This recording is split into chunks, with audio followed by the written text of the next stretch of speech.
Welcome to the BMA podcast. My name is Mesa, and on here we have conversations. For those of you guys that's been following me, and if you're new to this channel, I've been taking you through a journey of my last 2 decades in the penitentiary. And the reason I shared those stories with you guys was really to build my credit with you, to let you understand where I've been, some of the things that I've been through, to give you an idea of the kind of person that I am. But on this new platform, this BMA podcast that I'm starting, I want to start talking about some real issues, some real things that affect our lives. I hope this platform can be a space for the people in our community to come through to showcase what they're doing out here in the city, whether they're aspiring artists, whether they're entrepreneurs, or people that's in the community trying to do things to help better their lives and better the people around them. But always, no matter what subject I talk about here and there, my main goal for what I'm doing out here is to get into a space that I can speak to the people that empower about real prison reform. As you know, I've spent most of my life incarcerated. If you add them all up from juvie until the time I got out, August 10, 2022, I've given over 28 years of my life being incarcerated. And on this last beef, I spent exactly 23 years and 8 months in some of the harshest environment that the federal prison had to offer. And I always tell you guys, being in prison is not something that I'm proud of, or that anybody should be proud of, because being in prison just means that you fail at the things that you were doing. But while I was incarcerated, I utilized my time to the best of my abilities, meaning that, I was fortunate enough to have family members out here and friends that were able to send me books on subjects that I wanted to learn, things that I was curious about.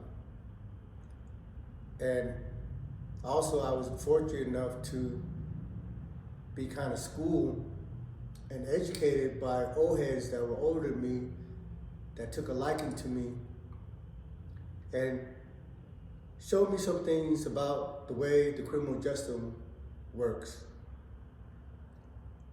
And I can't really divulge the information where I get some of my information, but I believe at this time in my life, since I've been home, since speaking to you, sharing some of the stories that I've shared with you, that you've seen that there's people that's been incarcerated with me that stamp all the stories that I've told you. I'm not here to fabricate anything, to exaggerate anything, to make things up just for the sake of clickbait, trying to go viral, or anything like that. Out here, I'm just a baby. The world has changed. I've been frozen in time for a quarter of a century, literally. I've watched the world go by through magazines and television and newspapers. But reading something watching something as opposed to being out here, seeing it for yourself, is two different things. There was a lot of things that I read about in there that, for people that are not informed, they would discredit and throw it over into the conspiracy theory section. But you have to understand, conspiracy theories, all of them derive from some type of truth. And the government and the people in power, they're very good at hiding what they do. But with this age of information, this age of social media, there's a lot of things that they've been doing that is coming to light. You know, I mentioned before about during the crack area where they were just rounding up people. You know, and they were charging you, if you had a gram of coke, hard rocks, they would charge you as if you had 100 grams. And there was a lot of incidents where they were going around and just picking up addicts, dudes that had issues, had problems, you know, drug problems. But the police were rounding them up and then labeling them as gang members, labeling them as drug dealers, and giving them decades in the penitentiary. Now understand that the crack epidemic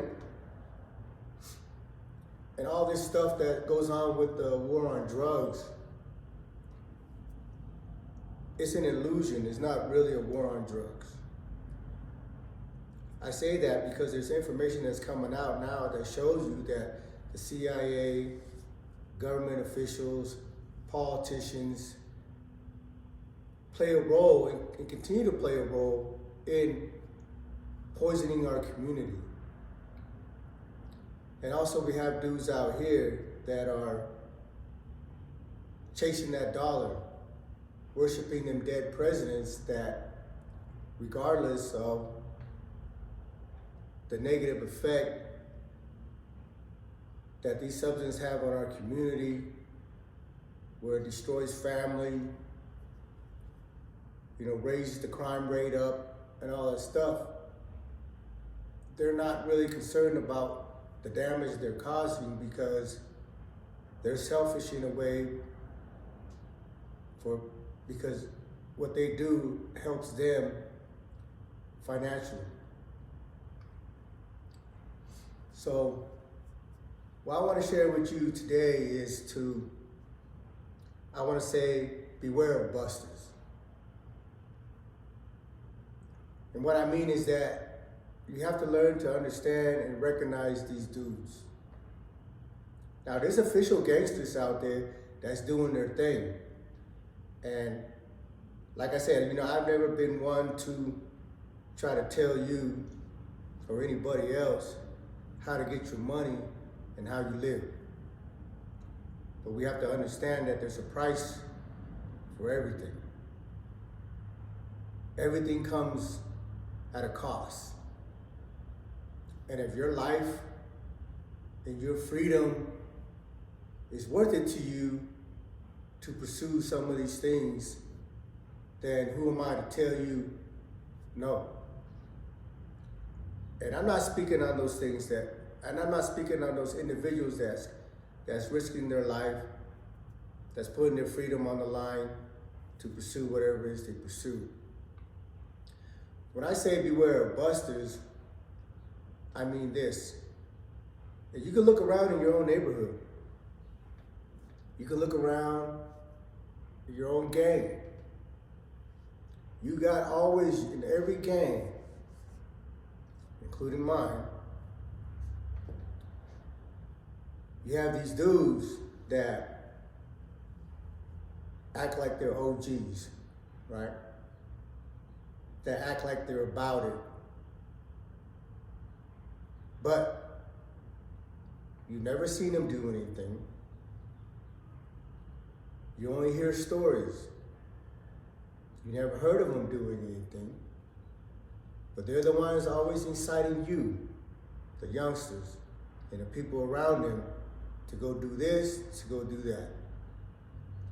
And then when shit hits the fan, everybody gets indicted, everybody gets arrested, and most times there's not really physical evidence that you did these things. Most times it's because of the people in your circle turned informant, became a little bitch, didn't want to do the time, and it's telling. But when he's telling, he's not just telling on you, the one that's out there in the streets putting in the work. He's telling on everybody, including this motherfucker that sent you out there in the streets to do these things. You fight your case, and at the end of the day, you're the one in jail. And this big homie never seems to go to jail. We have them all around the city here in Utah. You have them out there in your big cities in LA and New York and all across this country. You got these dudes that people look up to, thinking they're these gangsters, that they're the big homie. But yet, they've been out here in the streets the whole time. How? See, one thing that we have to start understanding is that, and the one thing we have to start using is common sense. When something doesn't look right to you, to your subconscious mind, you might not be able to recognize it as soon as you see it, but you know in the back of your mind that something is not right. Something inside of you tells you that there's something wrong with this dude. You might not understand it, you might not pinpoint it, but you know common sense says if you're really out here in the streets, if you're really out here putting in that work, pushing that dope, or whatever the fuck else you're doing, how are you not in jail? You all have family members that was out there in the streets doing what they're doing, and they're in jail. They're in jail doing decades. Hell, some of them might never come home. But there's always that one dude that is always still out here. He might disappear for a few weeks, for a month, and you might think, oh, he got locked up, and then he pops back in your neighborhood, still doing the same shit. You know, it's very rare that somebody can take that street life, save their money, and go legit. I'm not saying it hasn't been done. I'm not saying it's not possible. But in the criminal justice system, you have a thing that they call a RICO Act. A RICO Act is, they use that to indict the mafia back in the days because, you know, when John Gotti, when the people from the mobsters got arrested, you know, they were staying solid and they weren't telling on the shot callers, the big head, the bosses. So they came up with this RICO Act saying that if you're affiliated, if you're connected somehow, somewhere in this part of this organization, that you don't have to necessarily get your hands dirty just by your association. They can come around you up and arrest you too. And another one that they like to use is conspiracy. Conspiracy is the same thing. You don't even have to actually do the crime, or there doesn't even necessarily have to be a crime that's been committed, but they're saying, if I sat around and talked about robbing a bank with somebody, and then this guy went and robbed a bank, well now, even though I didn't do it, even though maybe I changed my mind about this robbery case, but the guys I was sitting around talking about it with went and actually commit the act. Well, if somebody tells and say, oh yeah, we was over there in the house with Mesa planning the robbery, they can hit me with conspiracy. I conspired to commit a crime. And as long as the rat said that I was in that conversation, that I helped plan it, I'm guilty. right? So that being said, I go back to when dudes are telling, when they're telling on their crew, they're not just pick and choosing, oh, I'm gonna tell on Mesa, but I'm not gonna tell on this dude. Or I'm gonna tell on this dude, but I'm not gonna tell on Mesa. Nah, they're telling on everybody. Because when they're telling, they're trying to give themselves the best opportunity to get out of the situation. And the best way to ensure themselves not to get the prison time is to give up as many people as they possibly can. They'll even give up people that had nothing to do with it. But the authority comes and tells them, oh, we know this guy was involved. But the rat know this dude ain't never did nothing. This dude was, is just one of the homies. But the police, the authority feel like this guy might have influence over everybody else. So when they're flipping these busters and turning them into informants, they're having these busters telling everybody. And the evidence they used against me to convict me were all statements by a few individuals that didn't want to do their time. So my point is that these individuals didn't just tell on me. These individuals told on everybody. But in my case, there's a couple of homies, so-called big homies, that didn't go to jail, right? All they used to convict me was a statement from these busters. So obviously, they can use that same statement to convict everybody else. But yet, there's a couple of people that never saw prison.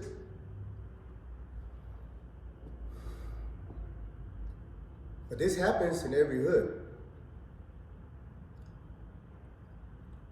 Now, all the real dudes that's been out here putting in the work, that's been pushing that line, they're all locked up. And these busters are still out here in the streets. And they haven't changed their lives. They haven't like, oh, I found a church, or I'm trying to do this and do that. No, they're still in the game, still doing what the fuck they're doing. So now they're out here recruiting youngsters and hyping them up, and got these youngsters thinking that's the big homie. Because all the youngsters know, because a lot of youngsters take time to read people's cases, to research their older homies that's doing time in prison. They just see that there's another dude here that's supposed to be the homie, supposed to be the big homie, and he's out here on the streets, and they look up to him like he's some type of gangster, and they're following him. Now, our criminal justice system is foul. And when I mean foul, I don't mean just like if you do a crime, you get the time. Because, through the course of my life, through the time that I was in prison, I didn't cry about being in prison because I fully understood what I did out here. And I accepted that. And again, I'm just grateful by the grace of the Creator that I had an opportunity to come back home. And since I've been home, I've been trying to get myself in spaces where I can talk to the community, talk to these youngsters, but not just about really pivoting their life, not just sharing my stories and trying to get them to understand what their action is going to lead up to. But really, I want them to open their eyes and see things for what they really are and not what they want it to be.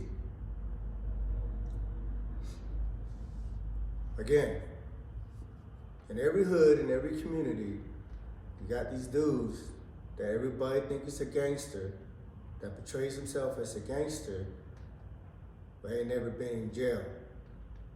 Somehow these dudes are so slick that they keep beating the law. Oh yeah, they indicted me on this murders. I beat them. Oh, they caught me, they pulled me over with a couple of keys. I beat them.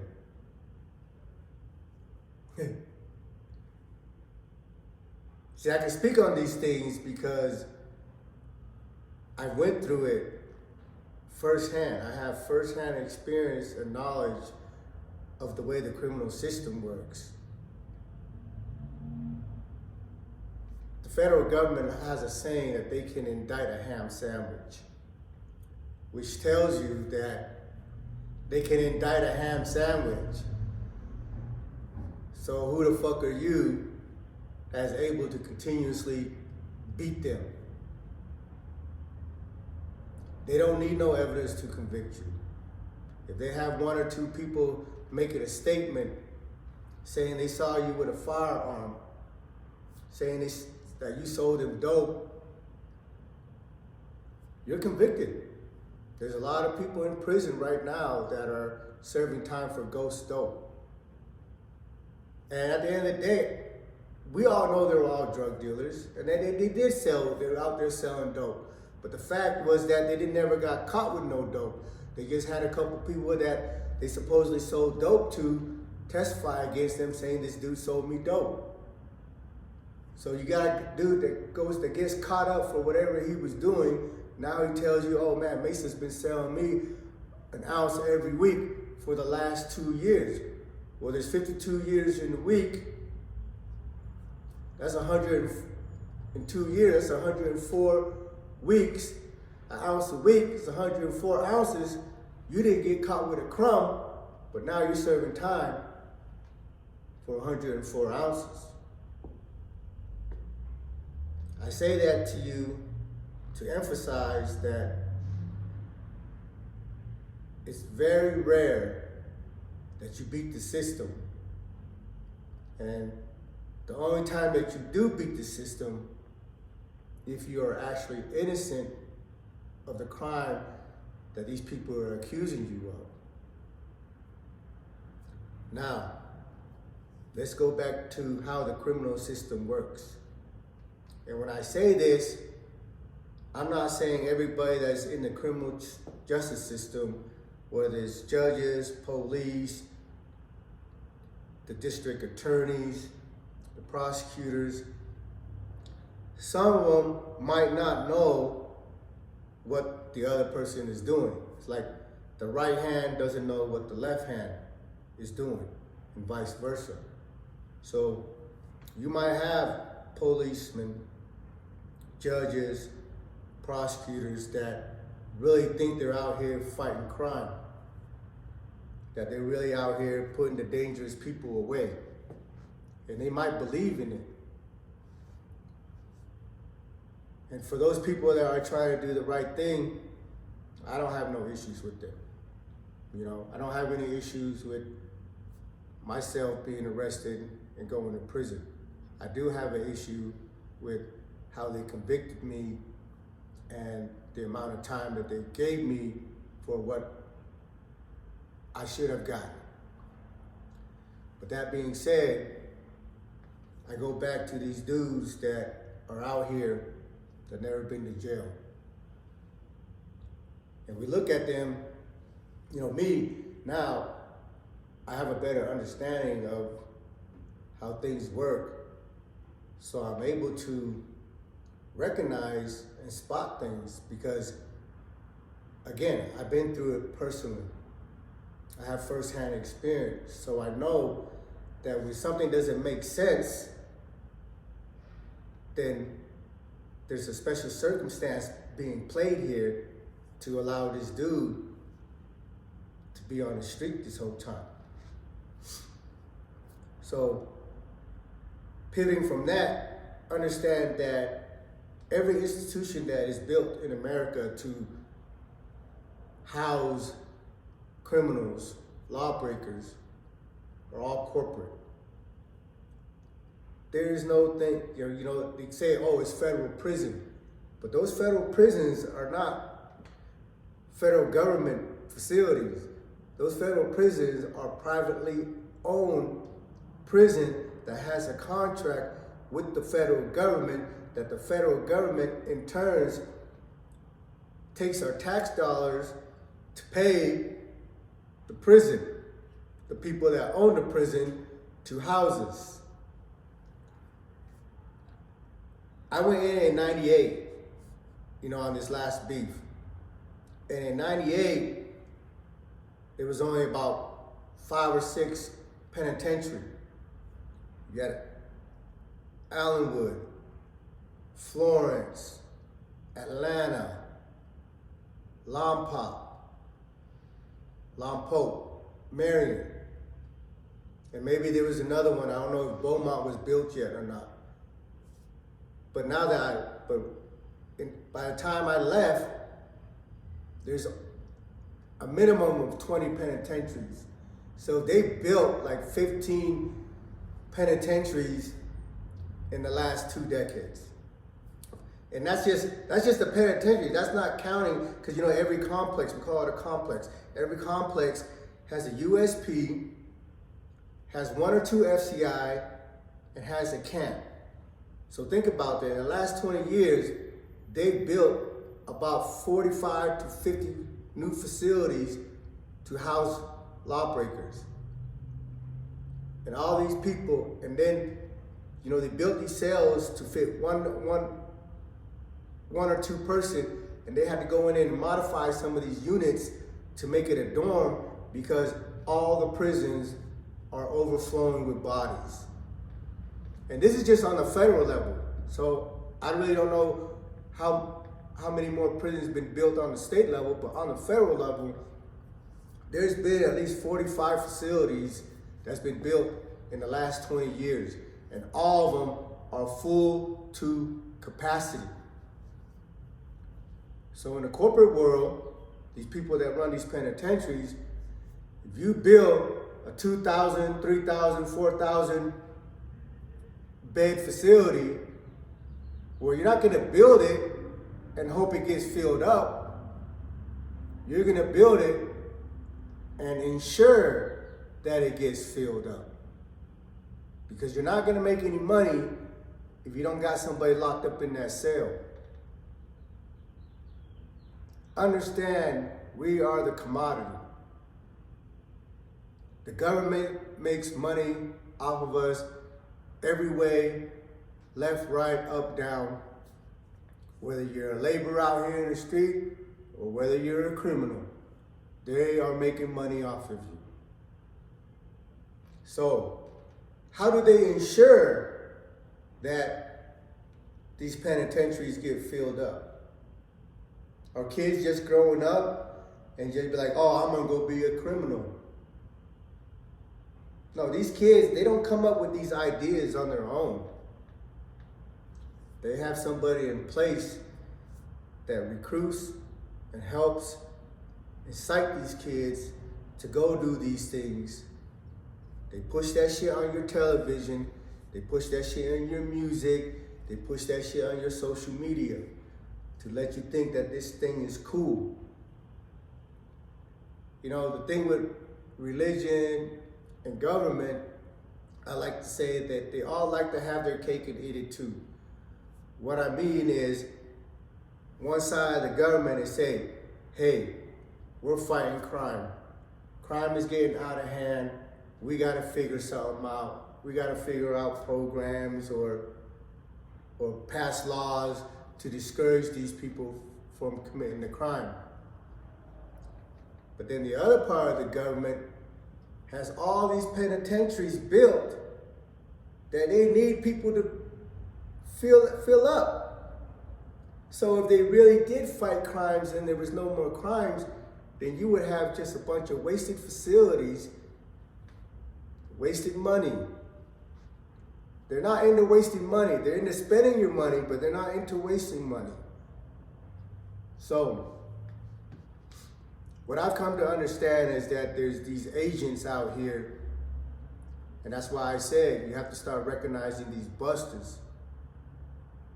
They're working for the police. They're out here setting dudes up so that ensures the criminal justice system have bodies to fill these places. They go into a neighborhood. A lot of them come out of state because, you know, you grow up with somebody in your community. There's not too many things that these people that you grow up with can hide from you. That doesn't mean that they're not able to, because there's a lot of them in here that's sitting right here that grew up, was born and raised out here in Utah, that are these busters that I'm speaking about. They get arrested one time, but everybody knows if you get arrested on certain charges, you do a certain amount of time, and then you're like, well, how come this dude, he got caught with a fucking ounce of meth and a gun, and he didn't go to jail, he got probation? Understand that. Now, they let him back out on the streets, and he's working for them. And he's working for them in this way. He goes back into your community. Now and these youngsters that don't know him, they look at him because he's got the lingo down, he's got the swag down. They're thinking that he's a gangster. And now he's pushing them to go out in the streets, to go do what it is they do, whether it's selling dope or carjacking or robbing or whatever else. And these kids get picked up and get shuffled through the criminal system while he still is at home watching his TV, riding around the streets, still having his freedom and living his life. But you see these dudes that are out there that you think, oh, this motherfucker's got heart. He's kicking in doors, he's doing this and that. But these dudes, it's not heart or courage. They know that it doesn't matter if they get caught up, they got a get out of jail free card. They have a pass because they're working with the system and helping getting everybody else locked up. Now, if there's kids out there that's doing what they're doing and they get caught up, that's fine. I'm speaking on these dudes that are supposed to be big homies or supposed to be some type of gangsters that's out there actively recruiting these youngsters and sending them off to do things, but they themselves never lift a finger, and they themselves never end up in jail.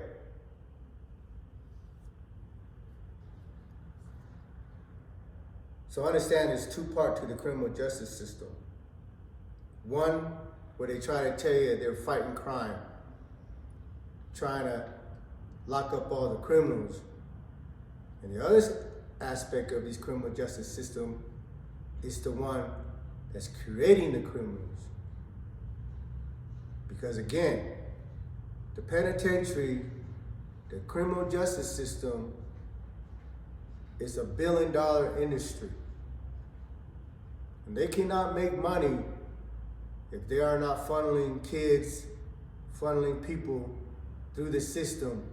They cannot make money if they don't have bodies to lock up in those cells.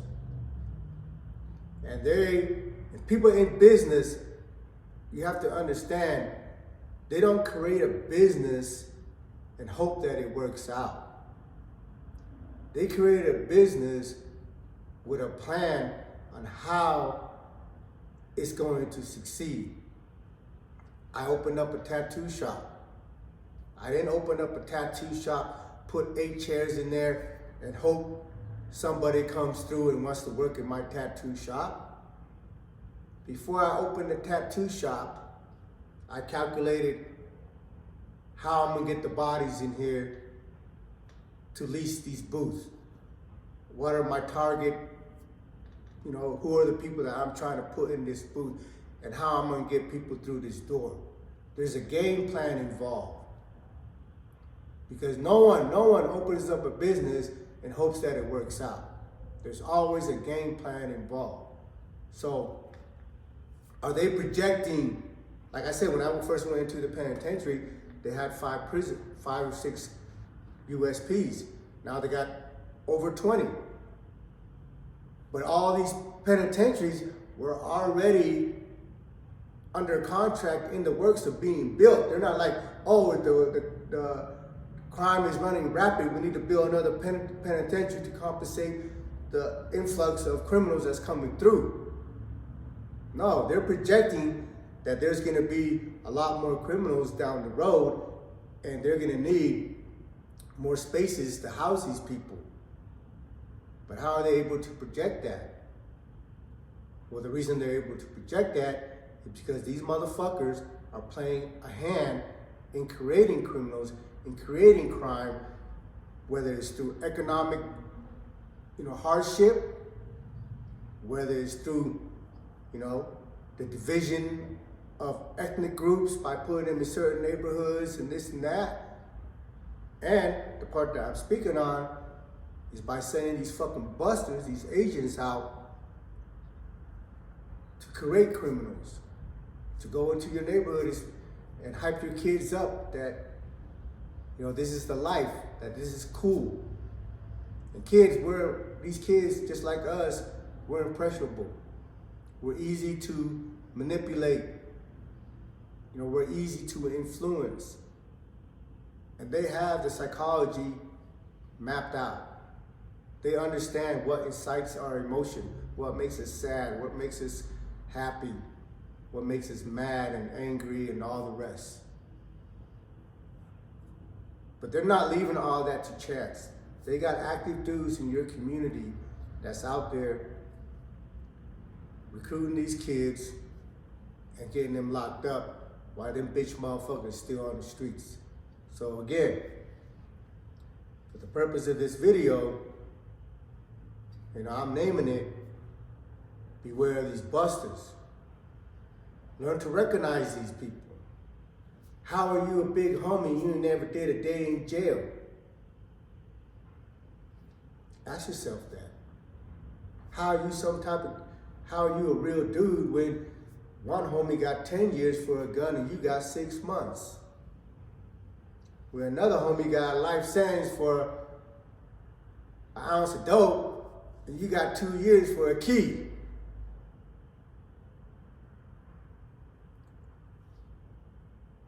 They cannot lie to you. If you know where to look for the truth, if you know how to look, they can never lie to you. Now, I like to say that I can make my lips move and make whatever sound come out of it, but my actions tells you exactly who I am. So if this dude is telling you he's a gangster, and he's about it, but this bitch motherfucker ain't never done nothing, this bitch motherfucker ain't never went to jail,